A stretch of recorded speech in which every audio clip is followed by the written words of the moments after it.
ఓం గంగణపతయే నమః శ్రీమాత్రే నమః ఐం సరస్వత్యై నమః యా దేవీ సర్వభూతేషు మాతృరూపేణ సంస్థిత నమస్తస్యై నమస్తస్యై నమస్తస్యై నమో నమః.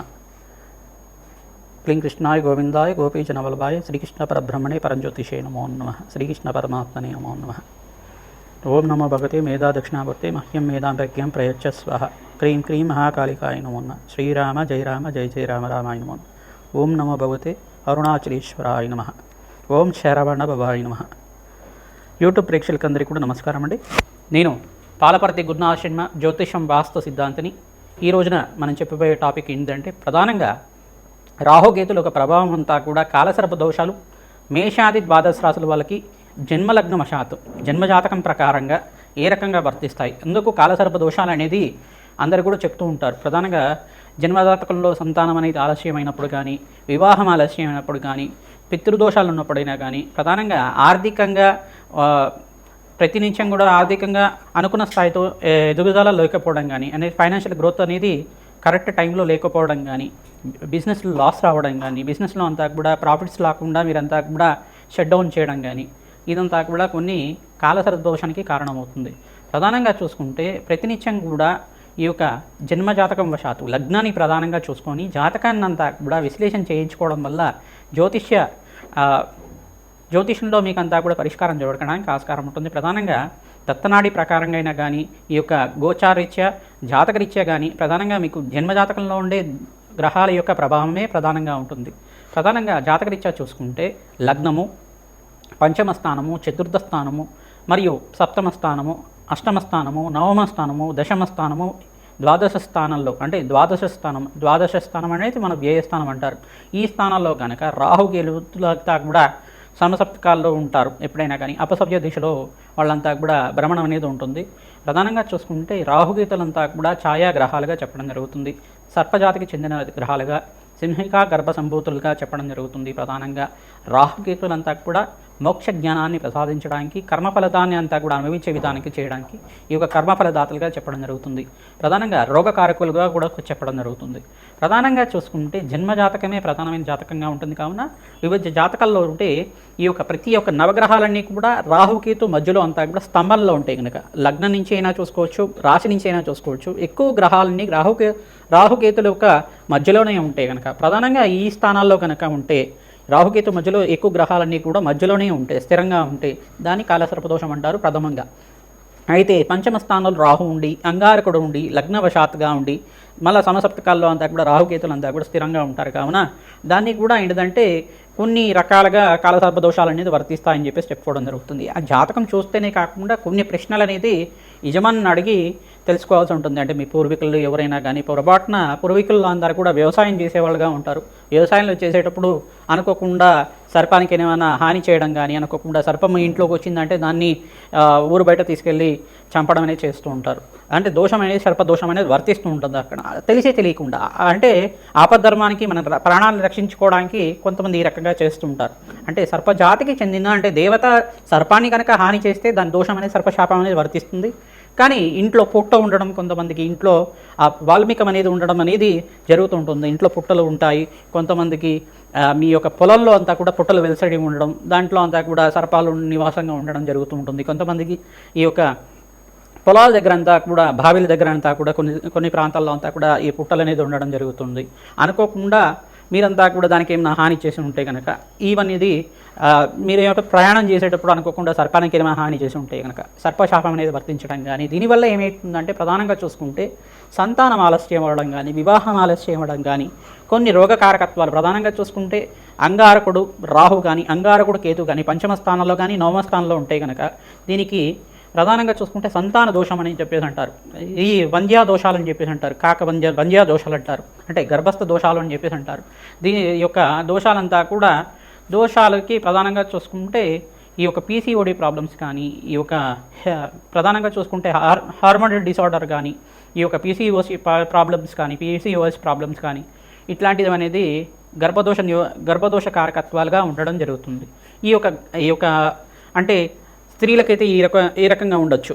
పురుషులకైతే కనుక సంతానం ఎంత ప్రయత్నం చేసినా ఆలస్యం అవుతూ ఉండడం, వాళ్ళకి ఈ యొక్క వివాహం చేసుకునే ఆలోచన లేకుండా ఉండడం, వివాహం అనేది వైరాగ్య భావాలుగా ఎక్కువ ఉండడం, వివాహం అనేది దూరంగా ఉండడం, ఆలస్య వివాహాలు అవుతూ ఉండడం. అంటే 35 దాటిన తర్వాత కానీ కొన్ని నక్షత్రాలకి అయితే జన్మజాతకం వశాత్తు 30 దాటిన తర్వాత కళ్యాణ యోగం ఉంటుందని చెప్పేసి ముందుగానే రాసి ఉంటుంది కొన్ని నక్షత్ర వాళ్ళకి.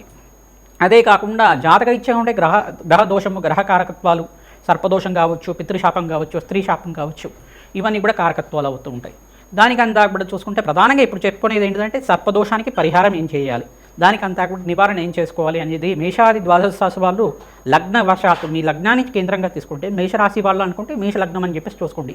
లగ్నం తెలిసి ఉంటే కనుక మీ జన్మ లగ్నాన్ని చూసుకోండి. లేదంటే కనుక మీ రాశిని చూసుకొని దాన్ని లగ్నంగా చేసుకొని జన్మజాతకం అంతా కూడా మీ దగ్గర ఉంటే కనుక మీరు జ్యోతిష పండితులతోటి మీ యొక్క గృహ పురోహితుడితోటి అంతా కూడా విశ్లేషణ చేయించుకొని పరిష్కారం చేసుకోవడం వల్ల మంచి ఫలితాలు పొందుతారు. నాగేంద్ర స్వామి ప్రతిష్టను ఆచరించాలి. ప్రధానంగా సర్పాలు ఏంటిదంటే అనంతశేష కాల సర్పదోషము, ప్రధానంగా పద్మకాల సర్పదోషాలు, కర్కోటక కాల సర్పదోషాలు, కులింగ కాల సర్పదోషాలు, కాళేంది కాల సర్పదోషాలు, తర్వాత ధనుంజయ కాల సర్పదోషాలు, దంతరాష్ట్ర కాల సర్పదోషాలు, ఈ యొక్క దోషాలు అనేది ప్రధానంగా చెప్పడం జరుగుతుంది. వాసుకి తక్షక కాల సర్పదోషాలు అని చెప్పేసి చెప్పడం జరుగుతుంది. దీనివల్ల ఏమవుతుందంటే చర్మ సంబంధమైన అనారోగ్య ఇబ్బందులు కానీ, ప్రధానంగా గుప్త సంబంధమైన రోగాలు రావడం కానీ ఇట్లాంటివి జరుగుతూ ఉంటుంది. ప్రధానంగా చూసుకుంటే ఈ యొక్క లంగ్స్ ఇన్ఫెక్షన్ రావడం కానీ, న్యూమోనియా లాంటిది ఎక్కువ రావడం కానీ, ఉబ్బరం ఎక్కువగా ఉండడం, ఉబ్బసం ఉండడం, ఆయాసం ఉండడం, ఇవన్నీ కూడా కారణమవుతుంది. అంటే చిత్తచాంచల్యం అనేది ఉంటుంది. కొంతమందికి ఏంటంటే కొంచెం డిసార్డర్లుగా ఉంటారు, మైండ్ ఎదుర్కోపోవడం కానీ డిసార్డర్ అనేది ఉంటుందన్నమాట. మెంటలీ డిసార్డర్లుగా ఉంటారు. ఇట్లాంటి కారకత్వాలను రాహుకేతు ప్రభావం వల్ల ఉంటుంది. ప్రధానంగా చూసుకుంటే ప్రధానంగా ఈ యొక్క రోగ కారకత్వాల నుంచి బయటపడడానికైనా కానీ జాతకరీత్యా యొక్క గ్రహ ప్రభావం ఏ రకంగా ఉంటుంది, రాహుకేతు ప్రభావం అంతా కూడా ఏ రకంగా ఉంటుంది, దాని నుంచి బయటపడడానికి ఏం పరిష్కారం ఆచరించడం వివరణ చేయడం జరుగుతుంది. ప్రధానంగా కుక్కి పుణ్యక్షేత్రం దగ్గర కుక్షి అంటారు. కర్ణాటక ప్రాంతంలో అంతా కూడా మనకి కుక్కి పుణ్యక్షేత్రం అంతా కూడా వాసుకి పుణ్యక్షేత్రం అంటారు. సుబ్రహ్మణ్య స్వామి యొక్క వెలిసిన్నారు సర్పరూపంలో అక్కడంతా కూడా. అక్కడ సర్ప సంస్కార పూజ అనేది ఆచరిస్తూ ఉంటారు.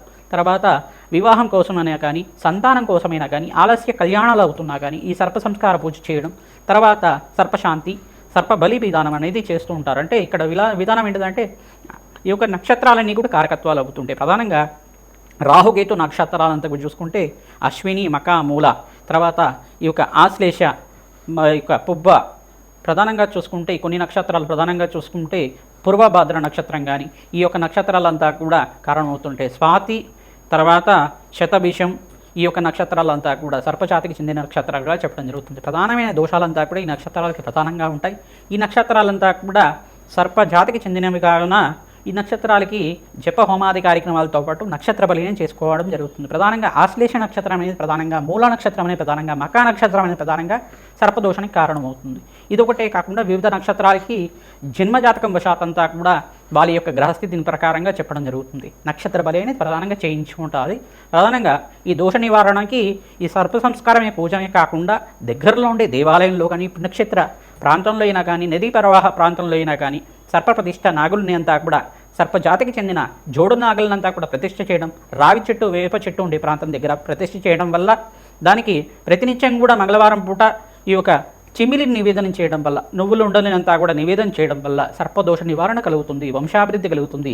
ప్రతినిత్యం కూడా అన్నదానం చేయడం వల్ల సర్పశాపం నుంచి విముక్తి కలిగి శీఘ్ర సంతాన యోగం, శీఘ్ర కళ్యాణ యోగం కలగడానికి ఆస్కారం ఉంటుంది. జాతకరీత్యా సర్వగ్రహదోష నివారణ కలుగుతుంది. సకల కార్యసిద్ధి కలగడానికి ఆస్కారం ఉంటుంది. అమ్మవారి ఆరాధన విశేషంగా చేసుకునే వాళ్ళకి ఎటువంటి దోషాలున్నా కానీ పోతాయన్నమాట. ప్రధానంగా ఈ యొక్క మానసదేవి చరిత్రను ఆరాధన చేసుకోవడం, తర్వాత జగత్కారు ఒక చరిత్రను ఆరాధన చేసుకోవడం, ప్రధానంగా అస్తిక మహాముని యొక్క చరిత్రని ఈ యొక్క ప్రవచనలాగా వింటుండడం వల్ల సర్పదోష నివారణ కలుగుతుంది. ఓం అస్తిక మహాముని దేవతాయి నమో నమః, ఈ నామాన్ని జపాన్ని ఆచరించండి.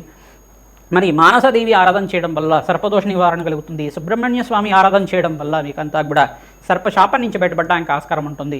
వెంకటేశ్వర స్వామి వారిని గరుక్మంతుని ఆరాధన చేయడం వల్ల సర్పశాపం నుంచి బయటపడడానికి ఆస్కారం ఉంటుంది. ప్రధానంగా చూసుకుంటే ఈ ఒక గ్రహస్థితి అంతా కూడా ఏ రకంగా అనేది జన్మజాతకం చూసుకొని చెప్పాల్సి ఉంటుంది. మేమంతా కూడా లగ్నవశాత్తు ఈ స్థానంలో కనుక గ్రహస్థితి ఉంటే కనుక దీనికి దోషం కారణం అవుతుంది, దీనికి పరిష్కారం చేయడం జరుగుతుందని పరిష్కారం చెప్పడం జరుగుతుంది. మీ జన్మజాతకాన్ని అంతా కూడా మా యొక్క ఫోన్ నెంబర్కి మీరు వాట్సాప్ చేస్తే కనుక మీకు ఎటువంటి దోషాలు ఉన్నాయి, ఎటువంటి సర్పశాపాలు ఉన్నాయి, సర్పదోషాలు ఉన్నాయి, దానికంతా కూడా ప్రశ్నారూఢ ప్రకారంగా ప్రశ్న వేసి మీకంతా కూడా దత్తనాడి ప్రకారంగా విశ్లేషణ చేయడం జరుగుతుంది. వేదిక జ్యోతిష్యం ప్రకారంగా చెప్పడం జరుగుతుంది. మీకంతా కూడా శాంతి హోమాది కార్యక్రమాలు ఆచరించడం వల్ల మనోవాంఛలంతా కూడా తీరడానికి, అఖండ ఐశ్వర్యము, సత్సంతాన యోగం, పుత్రపౌత్రాది సమృద్ధి కలగడానికి ఆస్కారం ఉంటుంది. మీనరాశి జాతకులకి లగ్నం తెలిసి ఉంటే కనుక లగ్నానికి ప్రధానంగా చూసుకోండి. మీ యొక్క లగ్నం మీన లగ్నమే ఉంటే కనుక మీ చెప్పే పరిష్కారం అంతా కూడా వర్తిస్తుంది. మీన లగ్న జాతకులకి ప్రధానంగా జన్మ జాతకంలో ఉంటే లగ్న దోషాల్లో ప్రధానంగా రాహుకేతులు కానీ ఈ స్థానంలో ఉంటే కనుక లగ్నం నుంచి చూసుకోవాల్సి ఉంటుంది. 1వ స్థానము, 2వ స్థానము, 3వ స్థానము, 5వ స్థానము, 6వ స్థానము, 8వ స్థానము, 9వ స్థానంలో అంతా కూడా రాహుకేతులు స్థిరంగా ఉండి దోషకారిగా ఉంటే, రాహుకేతు మధ్యలో అంతా కూడా అన్ని గ్రహాలు 7 గ్రహాలంతా కూడా స్థిరంగా ఉండడం వల్ల, ఈ యొక్క వివిధ రాశులలో ఉండటం వల్ల, రాహుకేతు మధ్యలోనే ఉండడం వల్ల మీకంతా కూడా సర్పదోషము, సర్పశాంతి కలగడానికి ఆస్కారం ఉంటుంది. సర్పదోషం కలగడానికి ఆస్కారం ఉంటుంది. ప్రధానంగా దీనికంతా కూడా సర్పశాంతి చేయించాల్సింది. ప్రధానంగా నాగేంద్ర స్వామి ప్రీతికరంగా కుక్కీ పుణ్యక్షేత్రంలో ఈ యొక్క సర్ప సంస్కార పూజ ఆచరించడం, మరియు మీరు ప్రధానంగా చూసుకుంటే ఈ యొక్క కాలసర్ప శాంతి విధానంగా నక్షత్ర బలి, నాగబలి కార్యక్రమము, సర్పసూక్త పారణము, జపహోమాది కార్యక్రమాలు, మానసదేవి మూలమంత్ర జపాలు, తర్వాత సుబ్రహ్మణ్య స్వామి మూలమంత్ర జపాలు, నాగేంద్ర స్వామి సర్పమూలమంత్ర జపాలు ఆచరించడం, నక్షత్ర జపం ఆచరించడం, మీకంతా కూడా వేద బ్రాహ్మణులతో శాంతి కార్యక్రమాలు ఆచరించడం వల్ల మీ జాతకరిచ్చేటువంటి దోషాలు ఉన్నా కానీ పరిష్కారం అవడానికి మీనరాశి జాతకులకి విశేషంగా ఆస్కారం ఉంటుంది. మీకు గురుబలం పెరగడానికి కూడా జన్మజాతకంలో ఉండే గ్రహచారమే కారణంగా ఉంటుంది. మీ జాతకరీత్యా ఈ పరిష్కారం చేసుకొని మీ జాతకరీత్యా గోచారీత్యా కూడా గురుబలం పెరిగినప్పుడు శీఘ్ర కళ్యాణ యోగం సిద్ధిస్తుంది. మీకంతా కూడా కార్యసిద్ధి కలగడానికి ఆస్కారం ఉంటుంది. ఆలస్య సంతానమయ్యే వాళ్ళకి శీఘ్రంగా వంశాభివృద్ధి కలుగుతుంది. శీఘ్ర సంతాన యోగం సిద్ధిస్తుంది. అష్టైశ్వర్య ప్రాప్తి కలుగుతుంది. ఈ యొక్క గర్భదోష నివారణ కలగడానికి ఆస్కారం ఉంటుంది. సుబ్రహ్మణ్య స్వామి చరిత్రని పారాయణం చేయించండి. మానసాదేవి చరిత్రని పారాయణం చేయించండి. జగత్కారు యొక్క చరిత్రను పారాయణం చేసుకోవాలి. ప్రధానంగా సర్పశాంతి కలగడానికి ఆస్కారం ఉంటుంది. ఈ యొక్క సర్పయాగం చేసిన ఘట్టానంతా కూడా పారాయణం చేయించుకోవడం వల్ల మంచి ఫలితాలు పొందుతారు. మీరు ప్రవచనలాగా వింటూ ఉండడం వల్ల, మంచి కథలాగా వింటూ ఉండడం వల్ల ఫలితం దొరుకుతుంది. ఓం శరవణ భవాయ నమః, ఓం నాగేంద్రాయ నమః, ఓం నాగేంద్రాయ నమః, ఓం నాగేంద్రాయ నమః నామాన్ని జపాన్ని చేసుకోవడం వల్ల ఓం శ్రీం మానసాదేవ్యే నమః, ఓం శ్రీం మానసాదేవ్యే నమః అనే నామాన్ని జపం చేసుకోవడం వల్ల మీకు మంచి ఫలితాలు పొందుతారు. ఓం అస్తిక మహామణి దేవతాయే నమః, ఓం అస్తిక మహామణి దేవతాయే నమః నామాన్ని కూడా జపాన్ని ఆచరించడం వల్ల అస్తిక మహామణి యొక్క చరిత్రని పారాయణం చేసుకోవడం వల్ల సర్పశాంతి కలుగుతుంది. నాగేంద్ర స్వామి ప్రతిష్టను ఆచరించాలి. దగ్గరలో ఉండే దేవాలయంలో ప్రతిష్టను చేయించుకోండి, మంచి ఫలితాలు పొందుతారు. అష్టైశ్వర్య ప్రాప్తి కలుగుతుంది. కళ్యాణం కాని వాళ్ళకి కళ్యాణ యోగం సిద్ధిస్తుంది. సంతానం లేని వాళ్ళకి శీఘ్ర సంతాన యోగం కలుగుతుంది. వంశాభివృద్ధి కలుగుతుంది. అష్టైశ్వర్య ప్రాప్తి కలుగుతుంది. శ్రీమాత్రే నమః.